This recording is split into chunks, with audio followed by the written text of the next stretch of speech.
Meus queridos irmãos, cumprimento a todos com a paz do Senhor. Eu quero, nessa oportunidade, trazer uma reflexão da palavra do Senhor, lá no Salmo 137. Salmo 137, nós vamos ler um texto sagrado. Diz assim: junto aos rios de Babilônia, nos assentamos e choramos, lembrando-nos de Sião. Nos salgueiros que há no meio dela, penduramos as nossas harpas. Porquanto aqueles que nos levaram cativos nos pediam uma canção, e os que nos destruíram, que os alegrássemos, dizendo: cantai-nos um dos cantos de Sião. Amém. Somente essa passagem lá no Salmo 137. Esses salmos, na verdade, eu posso classificar como salmos da lamentação. A lamentação de Israel. Todos conhecem a história de Israel. Israel estava cativo lá em Babilônia. Todos conhecem a história que Nabucodonosor, que era o rei de Babilônia, ele leva cativo o povo de Deus. No início, houve duas levas que foram levadas para as terras da Mesopotâmia.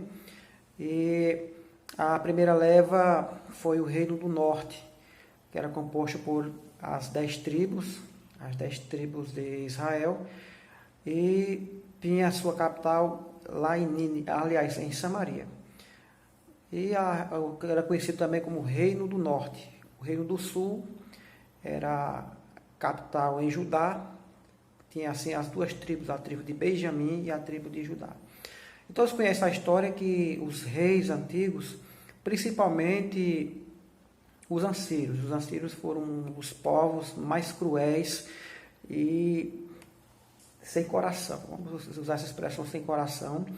Os ansírios, eles tratavam os seus prisioneiros de uma forma cruel e dolorosa, até a ponto de furar os olhos dos reis, dos príncipes, e levar cativo os povos, a qual eles subjugavam. Já os babilônicos, eles agiam de uma maneira mais branda, mais com um mesmo rigor. Eles levavam cativos os povos e introduziam aqueles cativos em terras estranhas. Eles faziam um revezamento para que o sentimento patriota fosse extinguido. Então, já os romanos, eles tinham um perfil diferente. Eles já não levavam os cativos, exceto aqueles que eles achavam que podia ser utilizado lá no seu império, e eles deixavam um governo, um governo que fosse submetido às leis romanas.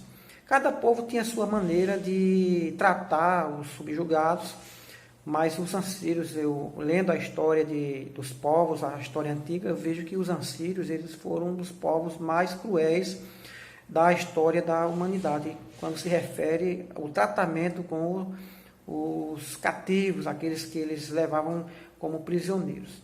Já os persas, que tem como Ciro, já era um tratamento diferenciado. Então, quando Israel, todos conhecem a história, Israel passou 70 anos desse cativeiro. Esse cativeiro foi necessário como uma correção do Deus Altíssimo para mudar o caráter, moldar, assim, posso afirmar, moldar o caráter do povo de Deus. Assim como um pai que às vezes precisa aplicar uma correção aos filhos. Então, esse cativeiro, ele durou 70 anos. Primeiro foi o Reino do Norte e depois foi o Reino do Sul, tendo como capital Jerusalém. Esse cativeiro, ele durou 70 anos. Foi o tempo que Israel passou lá no cativeiro em Babilônia. A expressão bíblica em Salmos, a qual eu li nessa noite, ela diz assim: junto aos rios da Babilônia, nos assentamos e choramos, lembrando-nos de Sião. Parece que Israel, ele estava em um momento tão difícil. Você já parou para pensar que em determinado momento da nossa vida, a gente também, em certos momentos, a gente se vê em uma situação idêntica à qual Israel estava passando. Às vezes a gente se encontra na beira da estrada, nas praças, chorando, né? Vamos dizer assim, essa expressão, chorando, sem esperança, com a cabeça baixa, sem um objetivo definido. Às vezes essa situação bate na nossa porta e a gente olha de um lado para o outro e a gente não vê um escape, não vê uma solução. Então Israel, ele se encontrava justamente nessas condições. Condições essas que lhe fazia perder a esperança e o desejo de louvar. É tão importante o louvor a Deus, a qual nós devemos louvar em momentos bons e momentos difíceis, né? Na nossa vida espiritual, na nossa caminhada cristã, ela não nos proporciona apenas momentos bons, mas momentos difíceis, momentos em que a tormenta, as tempestades da vida, as intempéries da vida, ela bate na nossa porta e a gente precisa procurar um refúgio nessa tempestade. Deus jamais deixará o seu povo em meio ao vendaval, às tempestades da vida. Com certeza ele vai providenciar um escape. Então Israel, na expressão bíblica, diz assim: junto aos rios da Babilônia, nos assentamos e choramos, lembrando de Sião. Só restavam apenas lembranças de um passado remoto, que outrora era feliz.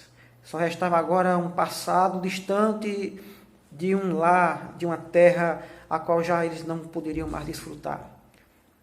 Às vezes nós encontramos em cativeiro semelhante na nossa vida, e é preciso a gente pedir o auxílio de Deus. Foram 70 anos de cativeiro, mas a gente entende que Deus tinha seus planos, tinha suas maneiras de trabalhar. O interessante é que, se você ler aí Isaías 45, versículo 1, você vai ver o profeta Isaías, se me não foge a memória, isso, o profeta Isaías, capítulo 45, ele, na sua profecia bíblica, ele cita o nome de Ciro. E 400 anos depois, aparece Ciro como rei do reino da Pérsia. Justamente esse Ciro foi aquele que, ao terminar os 70 anos do cativeiro, Deus coloca no coração de Ciro o desejo de edificar uma casa em Jerusalém. O interessante é que a gente não conhece os planos de Deus, o trabalhar de Deus, a maneira a qual Deus se revela a Ciro. Uma maneira que a Bíblia ela não registra, mas Ciro diz que Deus tinha lhe dado essa missão de edificar uma casa em Jerusalém. Os anos de cativeiro já estavam finalizando e Deus, no seu relógio, no seu tempo, ele coloca no coração de Ciro esse propósito, esse desejo, e esse desejo iria favorecer aqueles cativos que há 70 anos se encontravam esperando uma luz no fim do túnel. Deu para entender o que o Espírito Santo tem para falar para você nessa noite? É que alguém nessa noite vivencia uma situação e às vezes a situação você olha e você não vê um escape, você não vê uma solução. Mas deixa que Deus, antes que a tempestade, as lutas, o problema bate em sua vida, Ele já tem, antes disso, já preparado um escape. Porque existe o tempo de Deus. A gente não entende como é o trabalhar de Deus, é necessário ficar no silêncio esperar no Senhor. Louvado seja Deus. Mas se você observar bem, dando continuidade à expressão bíblica, diz assim: nos salgueiros que há no meio dela, penduramos as nossas harpas. Os instrumentos de louvor, outrora que se ouvia o entoar lá em Sião, se calou. Quantas vezes a gente, em meio às tempestades da vida, a gente não tem desejo nem vontade até de abrir a boca para louvar. Só sai choro, só lamento. Mas Deus, Ele é aquele que inverte as situações calamitosas da vida de muitos. Se você for ler lá no próprio livro de Salmos, no Salmos 27 e 26, a gente já vê uma situação totalmente diferente. O interessante é, antes de ler essa passagem, quero fazer mais uma referência, que aqueles que levavam cativo, eles pediam para ouvir uma canção.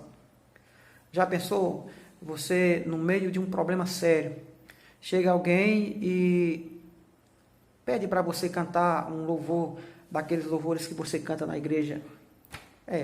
Isso acontece muitas vezes. As pessoas desejam ouvir os hinos entoados na igreja. Ou seja, pessoas que têm um vazio imenso. E aquelas pessoas, elas desejam, né? Elas desejam que ouvir uma canção que venha alimentar o coração. Mas como encontrar forças para cantar louvores no meio da angústia? Aí Deus dá força, louvado seja Deus. Bom, lá no Salmo 126, a gente já vê uma situação totalmente diferente daquela que nós encontramos no Salmo 137, que diz assim: quando o Senhor trouxe do cativeiro os que voltaram a Sião, estávamos como os que sonham. Então a nossa boca se encheu de riso e a nossa língua de cânticos.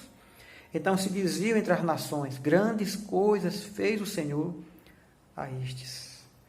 Deu para entender essa passagem? Deu para entender a maneira que Deus reverteu aquela situação? Aqueles que outrora não cantavam, aqueles que outrora não tinham forças até de se levantar, agora já tinham um sorriso no seu rosto. Já conseguiam balbuciar palavras através de louvores. Então, queridos, nessa noite, eu quero te dizer através dessa palavra que Deus transforma situações. Deus faz com que as coisas ocorram, e aquilo que ocorre é em favor daqueles que nele esperam. Aqueles que estão sem esperança nessa noite, através dessa mensagem, creio que Deus pode transformar e mudar o cenário da situação. Israel voltou, não importa se Deus vai mudar o cativeiro, se é daqui uma semana, se é daqui a um mês ou um ano, o importante é que Deus, Ele faz isso acontecer. Deus é aquele que transforma e que dá uma nova esperança àqueles que nele creem. Louvado seja Deus. Israel voltou para as suas terras. Ele glorificou o nome do Senhor. Louvado seja Deus. Essa é a mensagem de esperança aos aflitos, aqueles que não têm esperança, aqueles que estão no meio da estrada, na beira da estrada, sem esperança, sem conseguir mais andar. Mas creia que a jornada, ela é longa. E nessa jornada a gente se depara com tantas situações, mas todas essas situações, Deus está no comando da nossa vida. Deus abençoe a todos. Amém.